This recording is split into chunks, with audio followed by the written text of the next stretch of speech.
Hi, ഞാൻ doctor Muhammad Shamsuddin, ഇമ്പിച്ചിബായ് memorial ഹോസ്പിറ്റലിലെ consultant പീഡിയാട്രിഷ്യനാണ്. നിങ്ങൾക്കെല്ലാവർക്കും എൻ്റെ റംസാൻ ആശംസകൾ. ഞാൻ നിങ്ങളോട് സംസാരിക്കുന്നത് നോമ്പ് കാലത്തെ കുട്ടികളുടെ ആരോഗ്യ പ്രശ്നങ്ങളെക്കുറിച്ചാണ്. യഥാർത്ഥത്തിൽ കുട്ടികൾ നോമ്പെടുക്കുമ്പോൾ ശ്രദ്ധിക്കേണ്ട ചില കാര്യങ്ങൾ നമ്മൾക്ക് പ്രത്യേകം ശ്രദ്ധിക്കേണ്ടതായിട്ടുണ്ട്.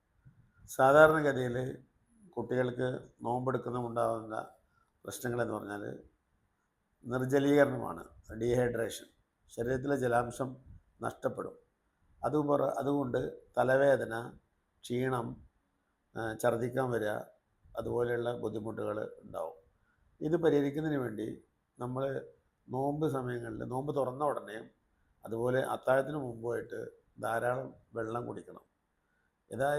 ഏകദേശം ഒരു 3 ലിറ്ററോളം വെള്ളം കുട്ടികൾ കുടിക്കണം. അതിന് പുറമെ വെള്ളത്തിന് പുറമെ വെള്ളമുള്ള ഫ്രൂട്ട്സ് ലൈക്ക് നമ്മുടെ വാട്ടർമെലൺ, തണ്ണിമത്തൻ, കുക്കുംബർ, തക്കാളി, അതുപോലെയുള്ള ഫ്രൂട്ട്സ് സാലഡുകൾ ഉൾപ്പെടുത്താൻ ശ്രമിക്കണം. അതേപോലെ കൂടുതൽ നിർജ്ജലീകരണം തടയുന്നതിന് വേണ്ടി, ഡീഹൈഡ്രേഷൻ തടയുന്നതിന് വേണ്ടി കൂടുതൽ വെയിലത്ത് കുട്ടികൾ വല്ലാതെ കളിക്കുന്നത് നിയന്ത്രിക്കണം ഈ നോമ്പെടുത്തുകൊണ്ട്. ഇതാണ് ഇതിനു വേണ്ടി ചെയ്യേണ്ടത്.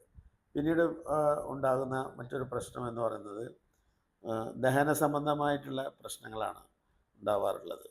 അതായത് പിന്നെ കുറേ നേരം ഫാസ്റ്റ് ചെയ്യുമ്പോൾ വയറ്റിൽ അൾസർ വരാൻ സാധ്യതയുണ്ട്, ഗ്യാസ്ട്രിക് അൾസർ.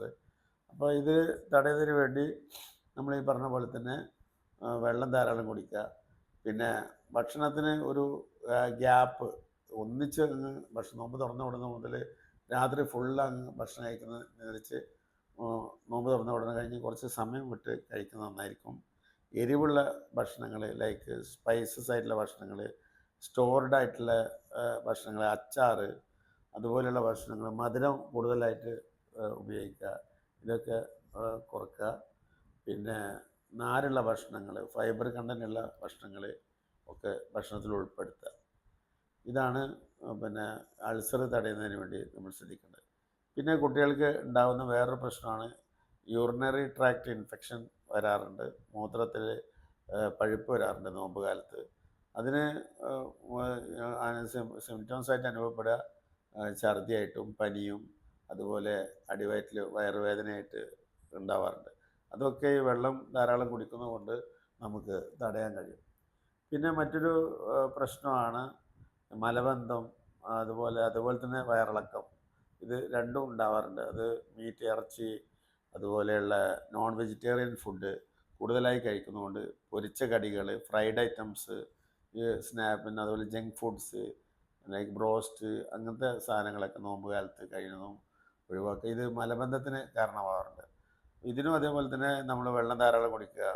അതുപോലെ ഫൈബർ, നാരുകളുള്ള ഭക്ഷണങ്ങൾ, അത് ഏറ്റവും കൂടുതലുള്ളത് പച്ചക്കറികൾ, ഫ്രൂട്ട്സ്, ഇതിലൊക്കെയാണ് നാരുകളുള്ളത്. ഇത്തരം ഭക്ഷണങ്ങൾ ഉൾപ്പെടുത്തുന്നത് ഏറ്റവും നന്നായിരിക്കും. അതുപോലെ പിന്നെ ഉണ്ടാകുന്ന വേറെ ബുദ്ധിമുട്ട് എന്ന് പറയുന്നത് പിന്നെ വയറിളക്കം വളരെയധികം ചില സമയങ്ങളിൽ കാണാറുണ്ട്. അത് ഈ പറഞ്ഞ പോലെ തന്നെ നമ്മൾ ഒരുപാട് ഭക്ഷണങ്ങൾ, കൂടുതലായിട്ട് ഭക്ഷണം കഴിക്കുന്നത് വയറിളക്കം ഉണ്ടാക്കാനും അതുപോലെയുള്ള ഇതിന് കാരണമാകും. അത് ശ്രദ്ധിക്കുക. പിന്നെ ഉറക്കമില്ലായ്മ ഒരു പ്രശ്നമാണ്. ഉറക്കമില്ലായ്മ എന്ന് പറയുമ്പോൾ അത് കറക്റ്റ് സമയത്ത് നേരത്തെ കിടന്നുറങ്ങുക എന്നുള്ളതാണ് അതിനുള്ള ഒരു പരിഹാരം.